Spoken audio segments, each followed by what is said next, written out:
I got a couple go-tos really. One's gonna be the GB. Oh, classic. Copper Red. This works in a lot of lakes, especially early season, you know. It's June. Yeah, but we're high elevation, so. Okay, it's technically April up here.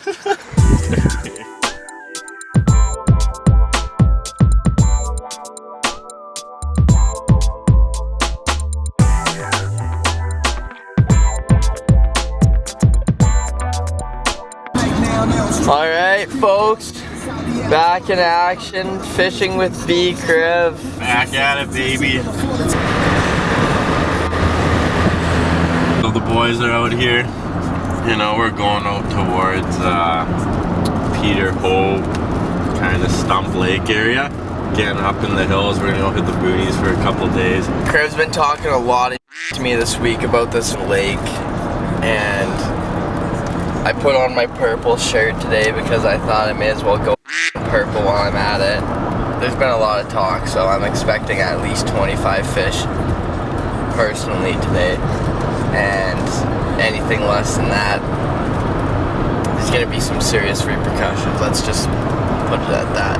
So we picked up these 1% chocolate milk, which are pretty treats, and we're just about 40 to 50 minutes out from the lake here, so back into the action when we go up to the lake. Peace, gang.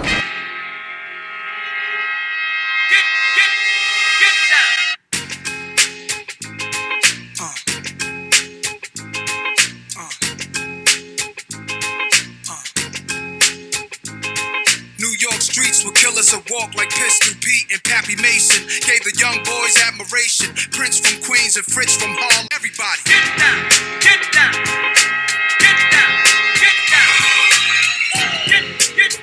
Get. Alright, folks. Just pulled up to the lake here. Winds are nautical. Most of the campsites are taken, so we just had to pretty much make do with the boat launch. I'll give you guys a look here. It's too windy to do too much indicator type, so we're probably just gonna be deep lining. Just rigged my rod up 40 to 50 feet of 8-pound red label. So yeah, we're just gonna get set up here.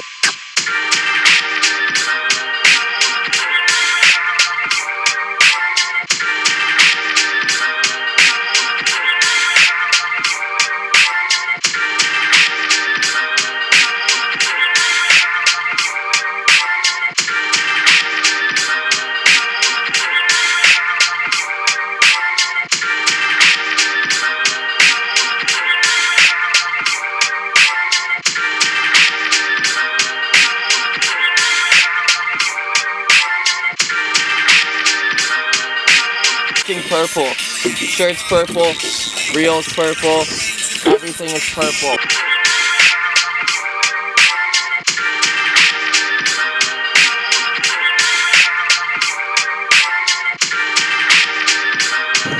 Welcome back to your deadliest catch with your boy Steve McNair.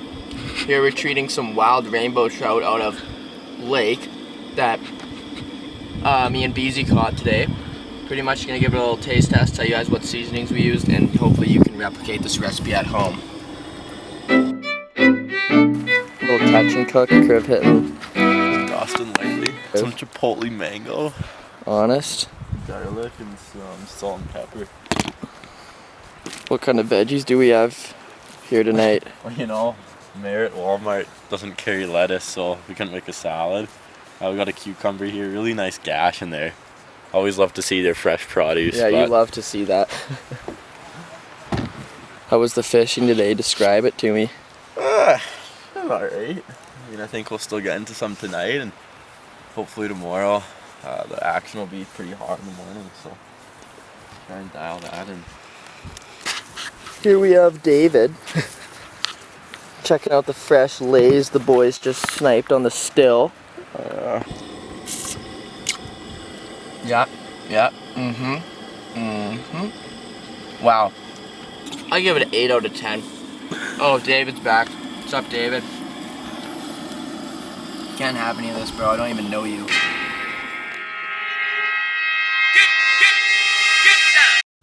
We're out here on an unloaned still, and we were out here this morning going purple on sight fishing. whatever you really wanted, you could throw at them. Scuds, leeches, damsels, but the scuds are probably doing the most damage. Just packs of 50 fish. Now they've kind of moved off and we're into the deeper water doing the old chronomid tactic, so we've been pretty automatic on that as well. Slightly bigger average, so we're going to be bringing you guys some action on that front. Stay tuned. Easy. Hooked up with another one. Boys are getting pretty deep here. Must have already 5 or 6 to the boat on chironomids. Large handful on the sight fish this morning, and you know, we haven't been filming much, but we thought we'd start getting the video going. Some of the most purple Stillwater fishing I've had all year. Yeah, this is easily my most purple day. There. Very nice. 16 incher, 17 incher. Easy. So we just put the camera away about 2 seconds ago, and of course right when we put it down, Brett does hook up. Absolutely purple. Indicator's not popped here, so I'm going to show you guys a little strategy for when that happens. Hey Kriv, can net this thing. There you go, that's the strategy. Let's get a little one of these.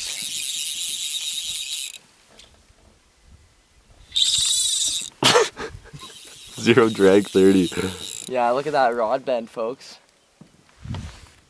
Oh yeah. Oh, yeah. Just this is a huge one. Just the tip. Oh my god, Ben, you. I'm trying to get it. Yeah, it's off. That was probably one of the worst net jobs I've ever seen in my entire life. It was in the net, and then it just Ben happened pretty much. Well, the indicator barely bobbled, and in fitting form, it is a very small fish. Probably smallest of the trip, to be honest. So it all makes sense why the bobber barely moved. Just hooked up on another one here. It's absolutely gorgeous out here today. Super calm waters. Chironomid hatch is a lot better than yesterday. They don't call it a light speed for no reason, folks. Here we go. It's pretty dormant. Self-setter, but pretty dormant otherwise.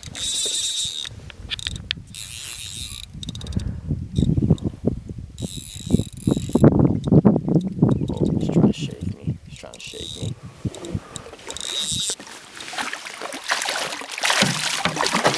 Nice fish there for B money. Word to mother. Get out of the net, boy.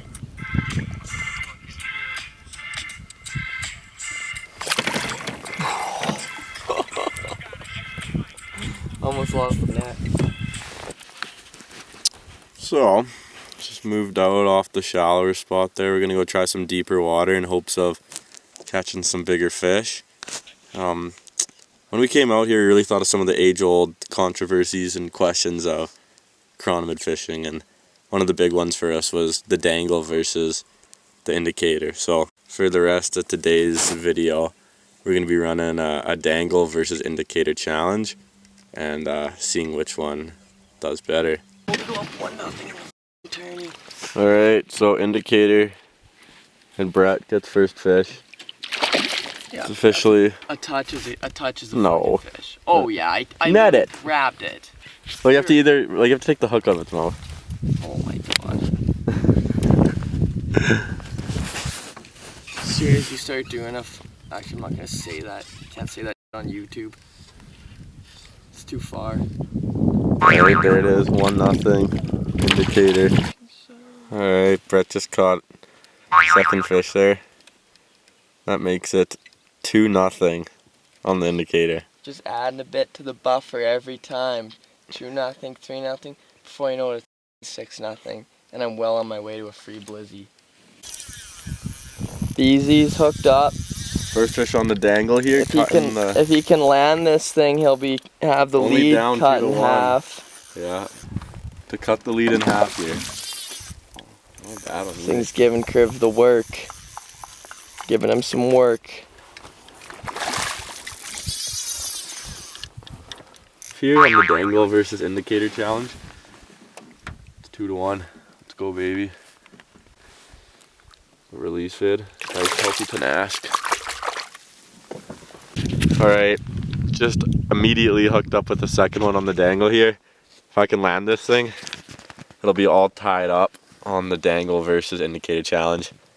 Brett's too busy right now watching his indicator, absolutely quaking in his boots knowing that the dangle it could be tied here.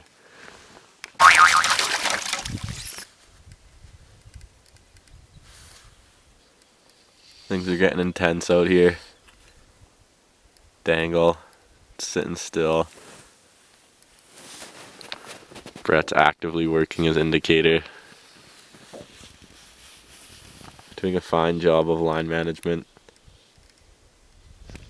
But the real question is, what's more effective?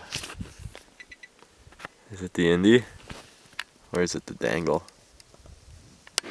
Brett's out here changing flies, but in a competition like this, the big advantage of being the guy that's not always changing flies is you get power plays like this. Buddy, this is my first fly change. Shut your mouth up about all that bud. And Brett is back on the board here. If he lands this, he will officially be up 3-2. He's on the rope. Uh-oh.